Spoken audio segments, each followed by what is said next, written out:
pinasa at iniwan. Hindi kami nagkakilala sa saya, kundi sa parehong sakit na pilit tinatago. Sa bawat online na ilaw sa eye mo, may pusong tahimik na sumisigaw. Sana ako naman dito nagtipon ng mga kwentong hindi tinapos, mga pangakong napako at pag-asang binitawan. Isang barkadahang binuo ng luha, pero piniling manatili kahit paulit-ulit nang nasasaktan. Si Daddy Dracula at Mimi Sweet Love, sa gitna ng tambayan, nagtagpo ang dalawang pusong wasak. Ngunit sa bawat tawa, chat at simpleng good morning, natagpuan nila ang tunay na ligaya. Hindi perpekto ang simula,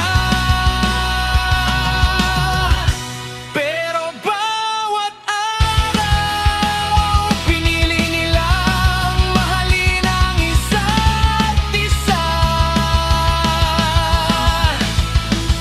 Isang kwento ng masayang pag-ibig sa gitna ng tambayan ng sugatan. Sili at boards mula sa tahimik na pagkakakilala, unti-unti nilang natagpuan ang kaligayahan. Magkasama sa bawat chat at tawanan, nagkatuluyan sa pagmamahal na wagas at punong-puno ng saya. Si Charles at Simple Girl, dating sugatan, pero sa bawat pagtawa at kwentuhan, natutunan nilang mahalin ang isa't isa ng buong puso.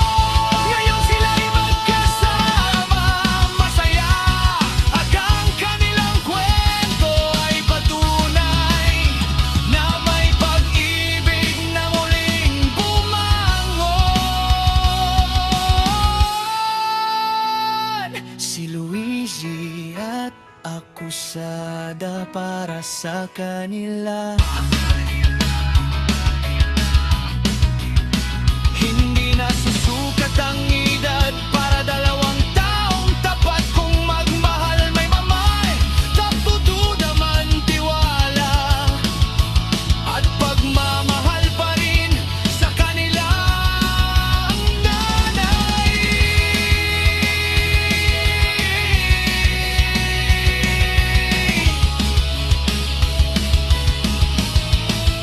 Sindat lando sa gitna ng dilim, nagkakilala, dalawang pusong wasak, piniling magmahal muli, at sila'y nagkatuluyan sa huli.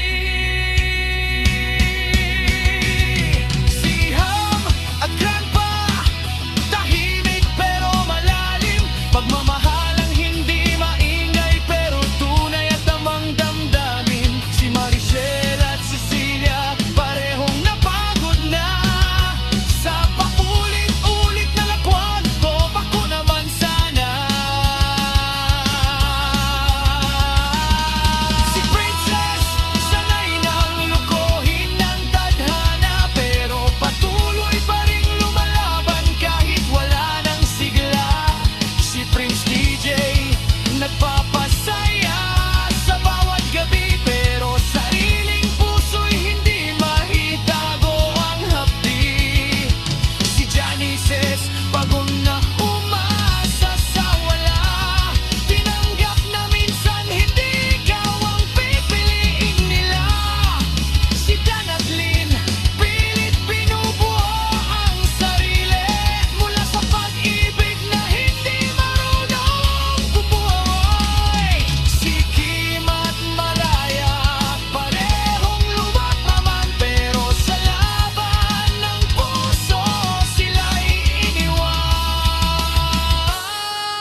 at si Bing.